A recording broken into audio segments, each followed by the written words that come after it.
Hi, my name is Tosin and welcome here. Today I'm going to show you around my apartment.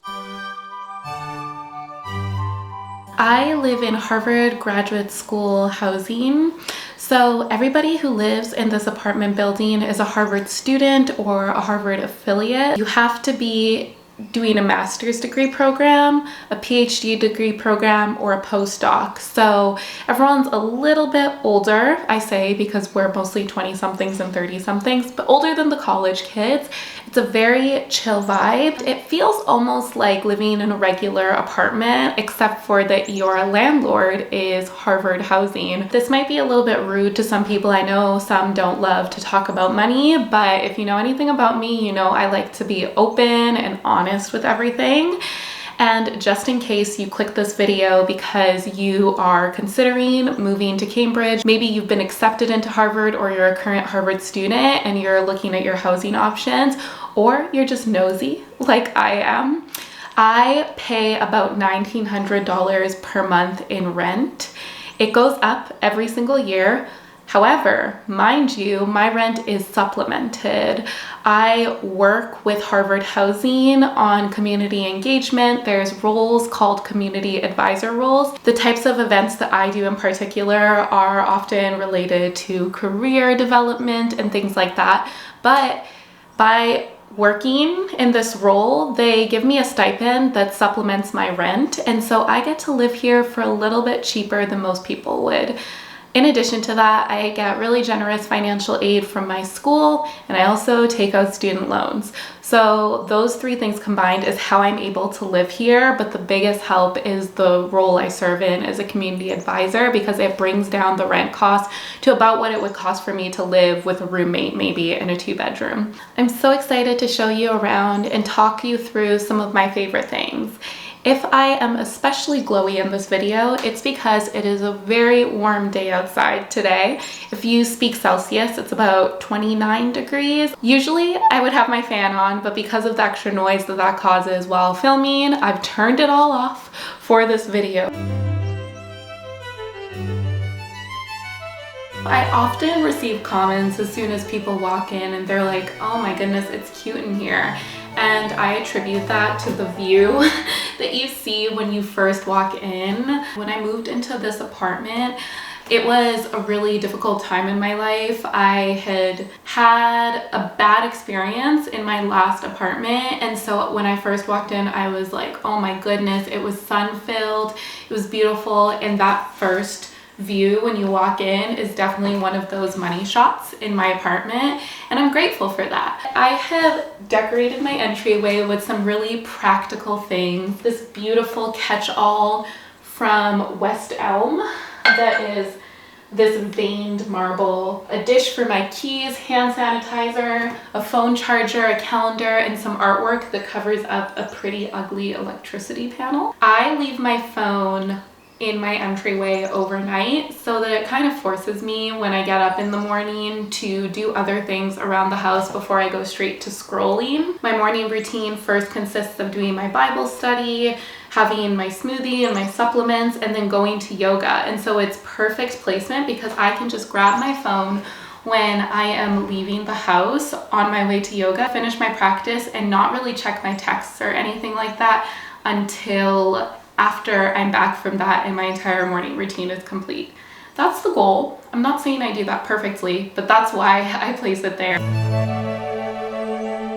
Welcome to my bed. I have so many things that I love about this little setup. My bed frame was something cheap that I got off of Facebook Marketplace because I am an aesthetics-driven person.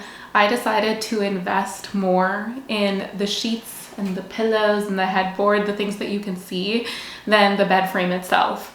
Was that a mistake? Oh, now it's not squeaking. This is the squeakiest bed in the world, and at night when I'm like rolling around trying to find a comfy spot, I definitely am getting what I paid for, but aside from that, I don't really mind. And so my bed sheets are from Anthropology. It's just this beautiful white quilt. All of my pillows and pillow covers are from IKEA. My headboard is one that I got off of Amazon. And this beautiful overhanging lamp is from West Elm. My two side tables, my pride and joy, are from the Cambridge Antique Market, and so I found them at an antique store. I bargained and haggled the price down and I brought them home. They were not from the same section, not even from the same seller if I remember correctly, but they just work perfectly together. The colors sing well and they're at the same height. So I love this sense of asymmetry that it brings to my room. In interiors and in design in general, I always like there to be that layer of eccentricity. I don't love things to be all perfectly matchy-matchy, everything perfectly symmetrical. I like there to be things that are a little bit surprising or off, just to add a little bit of visual interest. Let me introduce you to Lily, who is, if I'm honest, the saddest little olive tree that there ever was. I bought her about a year ago now, and I thought by now I'd be harvesting olives, but she is hanging on. Oh, a leaf just dropped. She is hanging on for dear life. I don't know what the problem is. If anybody is an olive tree expert, let me know below. I've learned now that olive trees do much better outside, but unfortunately I don't have a patio, so it's not an option. I have had her lit up with sun lamps for months on end, and I've done a lot of research and she just will not thrive. She grows new leaves, she's definitely alive, but I really do think it might be time for me to lovingly rehome her, but for some reason I keep holding on to hope that one day she'll just start thriving, maybe in the summer now that there's a little bit more natural light coming in, or one day maybe I'll move into an apartment that just has a sun-filled solarium or entryway that I can place her in and bring her back to life. Who knows, but she's here. She's more of a branch than a tree, but I tried my best. I actually have two closets. This is one that was built into the apartment and it is very deep but very narrow. And so because it's so hard to reach things in the back, I just keep my outerwear here. All of my dresses, shirts, and pants, my everyday clothes, are in my IKEA wardrobe. All of my other shoes that don't need to be stood up straight, so mostly my sandals and flats, all go in this ottoman. This ottoman was a Facebook Marketplace find that I'm absolutely obsessed with. Very few people trusted me when I was going to pick it up because they were like, Tosin, what are you thinking with a red ottoman? But I think it really works. I always think that there should be a couple of items, or at least one, that kind of throws you off, something that has a bit of an ugly factor, just to make a space unique and have a lot of character. Because so many of these Cambridge apartments are so old, leaning into that traditional aesthetic can give a really special feel to the space. Plus, it's Harvard, and so I really feel like I need some of those elements that just give Harvard, you know? Speaking of traditionalist items that feel very Ivy League, I have my favorite chair.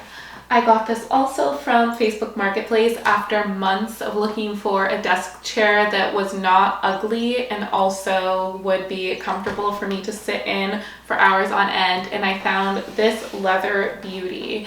I have spent many hours sitting on this chair getting my design work done. I also have my desktop computer here that helps me because I have a Mac laptop, and so I can't do some of the things that's needed for architecture school on a Mac computer. I can't run some of the software that we need to use, and so this desktop is usually my ride or die during final season when I start doing my renderings and things like that. I would like to introduce you to my second closet. I got this wardrobe from IKEA, but I replaced the handles with some knobs from Anthropology. One of the oldest tricks in the book, an easy way to make any of your furniture look more expensive or even your cabinetry, is just switching out the handles.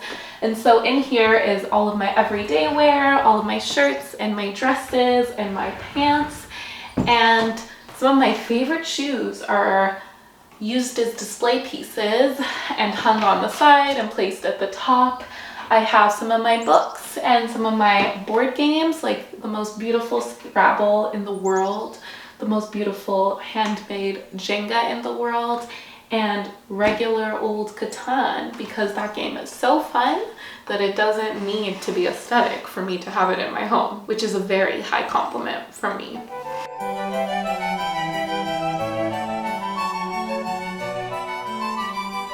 If you haven't been able to tell by now, I want every corner of my home to be beautiful and bring joy. And so even in places like the bathroom, I have curated my everyday items so that they create a cohesive look. I often will opt for bamboo everything. So as you can see, my hairbrushes are bamboo, my toothbrushes are bamboo, and I have beautiful hand soap that I've splurged on and things like that, just to make getting ready feel like a luxurious experience. And these products are often so much easier on the planet. If you've been on my little corner of the internet before, you'll be very familiar with this space, my dining table. I love it so much. I got these little knickknacks from CB2, and I think that they add so much to this table and just add an elevated feel to the whole kitchen. My chairs are from Wayfair, and the table itself is also from CB2. Another space that you'll be quite familiar with, I've done what I can to elevate the space and make it a joy to be in and cook in, and that means things like getting a natural sea sponge, which again is so much easier on the planet and so much more beautiful to look at, rather than those neon colored regular sponges to wash my dishes with. I have bamboo brushes and this beautiful dishcloth and oven mitt, both from Anthropologie.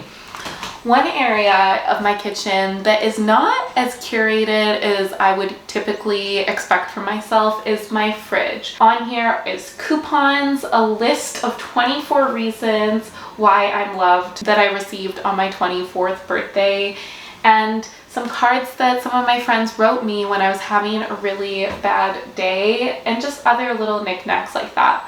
I love being able to look at my fridge and be affirmed and be reminded of the people who I love so much. During the holidays, my fridge is completely covered by holiday cards and photos of families that I know and friends that I love so much.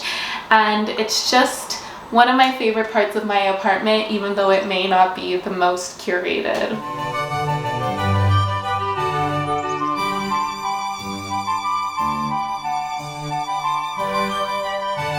I'm going to leave you here, say goodbye to you in the kitchen, the heart of the home. Thank you so much for coming over.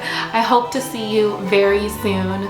Leave a comment below. I would love to get to know you, and I'd love for you to become a part of my little corner of the internet. Take care and have a beautiful rest of your day.